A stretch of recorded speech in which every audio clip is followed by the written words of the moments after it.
الحمد لله والصلاة على نبينا محمد فأعوذ بالله من الشيطان الرجيم بسم الله الرحمن الرحيم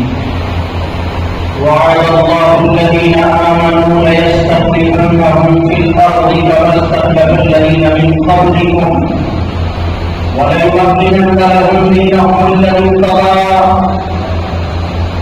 وليبدلنهم بعد قومهم أمنا صدق اللہ العظیم. جب ہندوستان کو حقوق کی ضرورت پڑی گردنیں سب سے پہلے ہماری پڑی. جب ہندوستان کو حقوق کی ضرورت پڑی گردنیں سب سے پہلے ہماری پڑی. اب یہ کہتے ہیں ہم سے یہ پہلے چمن، یہ چمن ہے ہمارا تمہارا نہیں. حضرت گرامی کوئی اجلاس یا کوئی ایگزیبیشن یا کوئی کانفرنس نہیں ہے تو اس کے اندر تقریر کی جائے. ظاہر مختصر سی میٹنگ ہے اور بہت ہی پیاری باتیں ہمارے علماء کرام کی زبانی آپ سماعت کر چکے ہیں. خاص طور پر آخر میں جس بزرگ کے اندر مولانا مفتی صاحب نے اپنا دستاویزی کتاب ارشاد فرمایا وہ واقعتاً قابل قدر ہے. ہم سب کے بڑے حضرت قاری ڈاکٹر صاحب کی سربراہی میں یہ میٹنگ منعقد ہوئی ہے تو بڑی سیدھی سی بات کی اپنوں نے کیا سنا. اپنوں کو تو پتہ ہی ہے، یہ تو سارے ماننے والے بیٹھے ہیں، سب مانتے ہیں اور جانتے ہیں کہ مسلمانوں کی بھی کچھ قربانیاں کرنی ہیں، لیکن ذرا سا کو بدلنے کی ضرورت ہے، ذرا پیٹرا بدلنے کی ضرورت ہے، ذرا دلوں کے اندر حوصلے برپا کرنے کی ضرورت ہے. اور آج دنیا کی آنکھوں میں آنکھیں ڈال کر تھوڑی قوت کے ساتھ، تھوڑی طاقت کے ساتھ اور پورے زور سے کہنے کی یہ ضرورت ہے کہ ملک ہم نے بھی آزاد کرایا اور اس ملک کے لیے ہم نے بھی قربانیاں دی. ہم نے بھی نہیں ہم نے بھی آزاد کرایا. ہمارے بغیر آزادی کا خواب دیکھنا ناممکن تھا. کسی جماعت کے اندر کسی دل کے اندر آزادی کا جذبہ پیدا نہیں ہو سکتا تھا. آزادی کا خواب کسی دل کے اندر نہیں رہ سکتا تھا. یہ جذبات پیدا نہیں ہو سکتے تھے. یہ جذبہ ہمارا تھا، یہ جذبہ ہماری تھی، ہماری تھی، طاقت دلوں میں ہمیں تھی. ایران کا کہنا کرنے والے ہم تھے. یہ طرف ہم نے سیکھا تھا. شہادت کے مطلب کے موسم میں ہوئی نہ ہمارے قانون نے جس کو بچائی. یہ سبق ہمیں پڑھا تھا اور یہ سبق دنیا کو ہم نے پڑھایا تھا کہ ہم لوگ سے محبت کرنے والے ہیں، ہم پھانسی کا پھندا چھوڑنے والے ہیں. ہم اپنی کامیابی اس بات میں سمجھتے ہیں کہ تلوار کے دفعہ میں اور دفتر ہمارے پھنسے ہوئے کو مل جائے تو ہماری جانوں سے اپنی جوانی سے اس کو دن کہا اور بغاوت کی قسم میں کامیاب ہو گیا. ہم کامیابی آرام میں، بلڈنگوں میں، حکومتوں میں، سیاستوں میں اپنی کامیابی کو نہیں دیکھتے بلکہ ہم اعلان کرتے ہیں والعصر ان الانسان لفی خسر الا الذین آمنوا وعملوا الصالحات وتواصوا بالحق وتواصوا بالصبر. ہم نظریاتی لوگ ہیں، ہم فکری لوگ ہیں، ہم ایمانی لوگ ہیں، ہم اسلامی لوگ ہیں، ہم لا الہ الا اللہ کو مانتے ہیں. اس کے سوا ہمارے دلوں میں کوئی جذبہ خوف کا برپا نہیں کر سکتا. ہم صرف اللہ سے ڈرنے والے ہیں اور اسی کے خوف کے سامنے اپنے سر جھکانے والے ہیں، اسی کے عظمت کے سامنے کرنے والے ہیں. اور کوئی طاقت نہیں ہے مسلمانوں کو جھکا سکی ہے یا جھکا کر کے کہ کہنا ہوگا کہ 1796 کے اندر انگریز کے خلاف مسلح فوج لے کر نکلنے والے سراج الدولہ مسلمان سے یہ کہنا ہوگا کہ جنگ پلاسی کے اندر انگریز کی فوج سے لڑا لڑنا ہونے والے مسلمان تھے. یہ کہنا ہوگا کہ انگریز کی ہر طاقت کا منہ پھیر دینے والے ان کو جواب دینے والے مسلمان تھے. یہ کہنا ہوگا کہ 1760 کے اندر ٹیپو سلطان اور سلطان حیدر علی جو انگریز کے خلاف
9 برس کے بعد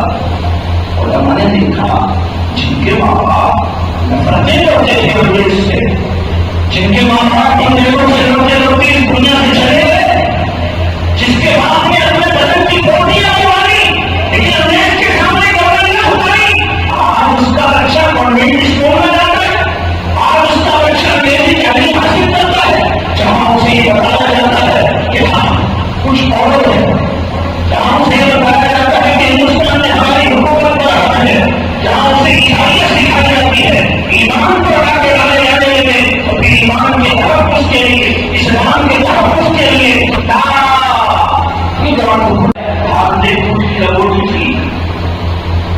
بالکل اخیر میں علماء کرام نے اپنے دین کی حفاظت کے لیے پھر یہ دارالعلوم کے اوپر اتار کیا. یہیں کے بزرگ، یہاں کے علماء، یہاں کے طلبا اپنی جانوں کو ہتھیلیوں میں دے کر مسلمانوں کے ایمان، اس کے اسلام، عقائد و عمل کی حفاظت و اصلاح کے ساتھ ساتھ آگے بڑھتے رہے، اور پھر سیاسی تنظیمیں بنائی اور مسلح مزاحمتیں بھی ہوتی رہی اور شرطیں بھی ہوتی رہی، اور نہیں جمعیت علماء ہند یہ قائم ہوئی، ہمارے علماء نے اس کو قائم کیا، پھر اس کے بعد کانگریس بنی اور دلی کے بلا کو بڑھانے کی زندگی ہوتی ہے، وہ سب کی سب غیر مسلح تھی. کیسی تھی بھائی؟ غیر مسلح. تو پہلی مسلح ہوا کرتے، دوسری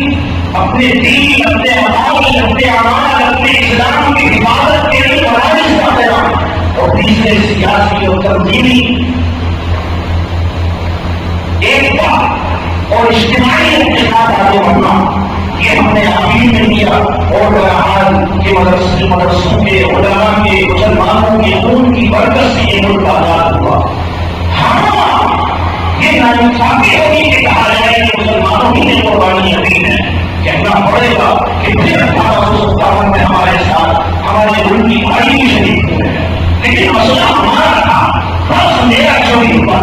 جیب میری کمی تھی، سب سے پہلے رونا مجھے تھا، چلانا مجھے تھا، بھاگدوڑ مجھے کرنی تھی. آج بھی میرے گھر کے اندر دوسرے بھی شریک ہوئے ہیں، اور انہوں نے میری آواز کے ساتھ آواز ملائی ہے، اور پھر ان لوگوں نے اس مسئلے کو آگے بڑھایا ہے. یہ باتیں ٹھیک ہے، لیکن اب آپ کو اپنا رخ بدلنا ہوگا، اپنے الفاظ بدلنے ہوں گے، اپنا انداز بدلنا ہوگا. اب کیوں نہیں کہنا کہ آزادی میں ہمارا بھی حصہ ہے، ہمارے اکابر نے بھی قربانیاں دی ہیں، ہمارے مدارس کے لوگ بھی پیچھے نہیں تھے، ہمارے علماء، ہمارے صلحاء، ہمارے وکیلا، ہمارے اکابر بھی میدان میں لڑے ہیں. بلکہ یوں کہنا ہوگا ہم بھی تھے جنہوں نے تمہیں آزادی کا سبق پڑھایا ہے.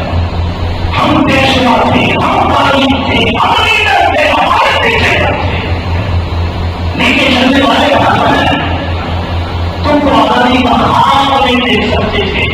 جب ہم نے جنگیں لڑی ہیں. سلطان ٹیپو کی جنگیں ہوں، سلطان علی حیدر کی جنگیں ہوں، یا پھر سراج الدولہ ہو، اعتماد الدولہ ہو، میر قاسم ہو، اور مفتی صدر الدین آذوقہ ہو، اور عبید اللہ سندھی ہو، جتنے اکابرین ہیں انہوں نے جو قربانیاں دی ہیں وہ خدا کی قسم سونے کے روپ سے لکھنے کے قابل ہیں. آج ہم اس حالات میں آ چکے ہیں جب آزادی نہیں رہی، اب ہمیں کہنا پڑ رہا ہے کہ آزاد ہم نے کرایا تھا. اب بھی وقت ہے، اب بھی وقت ہے کہ ہم ہوش سے کام لیں اور اپنی باتیں ان لوگوں تک پہنچائیں جو حق کو قبول کرنے والے ہیں، جو صاف ستھرا ذہن رکھتے ہیں، لیکن اب ان کے سامنے حق کی کتابوں میں بند ہے. اردو میں اگر مسلمان بس بیٹھے ہوں ان میں سے ایک اردو پڑھا ہوا نہیں ہوتا. ہندی میں کتابیں لکھی جائیں، ان کرنے والے صاف ستھرے ذہن کے لوگ ان کے سامنے اپنی بات رکھنے کی ضرورت ہے. اس لٹریچر کو جو ہمارے پاس لائبریریوں کے اندر رکھا ہوا ہے اور ہمارے اکابر کا ورثہ ہے، اس ورثے کو، اس سرمایہ کو ہندی میں منتقل کیا جائے، پنجابی میں منتقل کیا جائے، کنڑ میں منتقل کیا جائے، تیلگو میں منتقل کیا جائے، مدرسوں سے کہا جائے، نکاحوں سے کہا جائے، مسجدوں سے کہا جائے، جلسوں سے کہا جائے، اسٹیج سے کہا جائے، قانون سے کہا جائے، زبان سے کہا جائے، فیس بک پہ کہا جائے، انسٹاگرام پہ کہا جائے. حق کو کہنے کی ضرورت ہے. حضرت نبی اکرم صلی اللہ آپ کو ملا لا الہ الا اللہ اتنی پر آپ کو دی گئی اللہ نے حکم فرمایا کہ جاؤ اسے پہنچا دو فاستقم ثم وآخر المشرکین انک الا المستهزئین اللہ کے نبی علیہ السلام کو جب یہ حکم ہوا تو آپ صلی اللہ علیہ وسلم نے کفار و مشرکین کی دعوت دی اور آپ اس پہاڑی دنیا میں جس پر وہ لوگ چڑھا کرتے تھے اس وقت جو ہے جس وقت وہ لوگ چڑھا کرتے تھے اس انداز میں جو ہے جس انداز میں وہ لوگ چڑھا کرتے تھے وہ باتیں نہیں جو باتیں وہ لوگ کہا کرتے تھے بس فرق دکھا کہ وہ پرہا ہو جاتے تھے مادار ننگے ہو جاتے تھے اور پھر کہا کرتے تھے کہ کوئی تم سے ٹکڑا ہونے والا ہے نبی علیہ السلام نے اپنی کمزوری اتاری کو لگائی ہے اور کہا کہ تم سے کوئی ٹکڑا ہونے والا ہے یہ نبوت کی شان میں خلاف تھا کہ آپ میری بات سن جاتے آپ صلی اللہ علیہ وسلم نے جب ساری کوششیں کی اور جب ہجرت حبشہ بھی ہو گئی اور جب طائف کے سفر میں بھی بتائی کوئی نتیجہ سامنے نہیں آیا تو نبی اکرم صلی اللہ علیہ وسلم نے مشرکانہ میلوں کے اندر کیسے بتایا ہے مشرکانہ میلوں کے اندر بیٹھے ہیں اسی وقت میں بیٹھے ہیں جب وہ مشرکین جایا کرتے تھے انہیں کے میلوں میں بیٹھے ہیں جہاں رات کی حضر کی غصہ کی جھیلیں کی جاتی تھی وہاں نبی کریم علیہ السلام نے اپنا خیمہ لگایا اپنا کیمپ لگایا اور پھر وہاں سے مدینہ کی ہجرت کے اسباب پیدا ہوئے مدینہ کی ہجرت کے بنیاد پڑی اور اسلام کے پھیلنے کا پہلا دین وہاں سے پڑا ہے کہتے ہوتا خامیہ اور پھر وہ کہتے ہی ہیں اور مدینہ منورہ کے اندر اسلام قائم ہوا اور فتح مکہ میں پہنچا آج دنیا میں نبی کریم علیہ السلام نے نبی کلمہ کہا تھا کتنے ماننے والے تھے بھائی تین تو تھے نا تین ہی تو تھے یا چار ہی تو تھے نبی علیہ السلام کے ساتھ آج دنیا میں کتنے ہیں آج دنیا میں کتنے ہیں کس طرح ہے اگلے وہ رنگی بل اٹھایا حق کو پہنچاتے ہو حق کو بتاتے رہو ہو سکتا ہے جس نے پہنچایا ہے سننے والے اس سے بھی زیادہ اچھے ہوں گے